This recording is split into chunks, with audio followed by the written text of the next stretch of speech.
яичками к гнезду.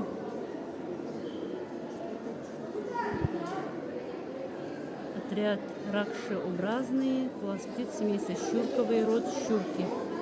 Золотая щурка.